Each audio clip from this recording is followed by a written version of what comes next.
ғарышқа саяхат тарауында не ауыр, не жеңіл жайлы мәліметтер берілген.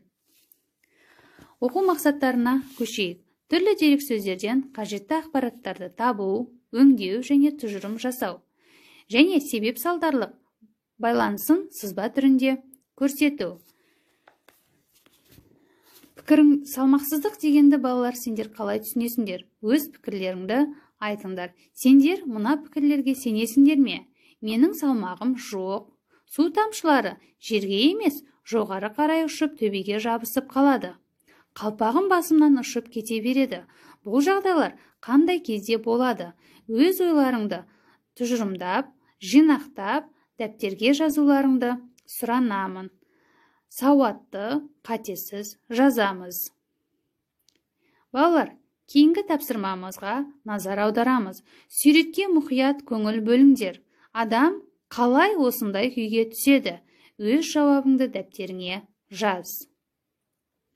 Келесі біздің оқулықпен жұмысымызға тоқталатын болсақ, ғарыштағы салмақсыздық жайлы оқып, түсініп білеміз. Бұл мәтінді бізге Юрий Гагариннің ғарышқа сапарға шыққан кезіндегі болған жағдайы, басынан өткен жағдайы жайлы жазылған. Бұл мәтіннен салмақсыздық дегеніміздің не екенін және ғарышта жердің қалай көрінетіндігімен қоса, ғарышта адам қандай күйде болатындығын білуге болады.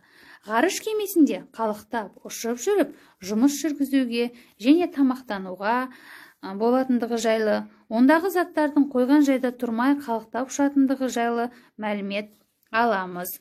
Бұл мәтінді қазақ тіліне аударған Шәріпов және Ыдырысов ағаларымыз. Балалар, мәтінді мұқият, көңіл бөліп оқимыз. Кейінгі тапсырмамыз түсіндірме сөздік.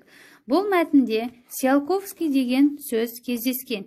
Демек, Циолковский деген кім? Бұл кісінің аты жөні Константин Эдуардович Циолковский. Бұл ғарышты игерудің негізін салушы ғалым болған екен. Екінші сөзіміз жердегілер. Бұл жерде ұшуды басқару орталығы. Жердегілер деген сөз ұшуды басқару орталығы деген сөзді білдіреді. Кейінгі тапсырмамыз ізден, сұра, зертте. Бұл жерде автордың салмақсыздық жағдайы мен жерді сипаттауынан теңеу, эпитет сөздерді тауып, дәптерімізге жазамыз.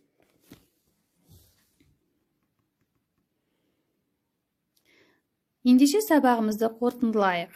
Мәтінде сен үшін не қызық, не қиын, не қажет болды? Өз ойларыңды дәптерлеріңе жазыңдар. Келесі тапсырмамыз үйге тапсырма.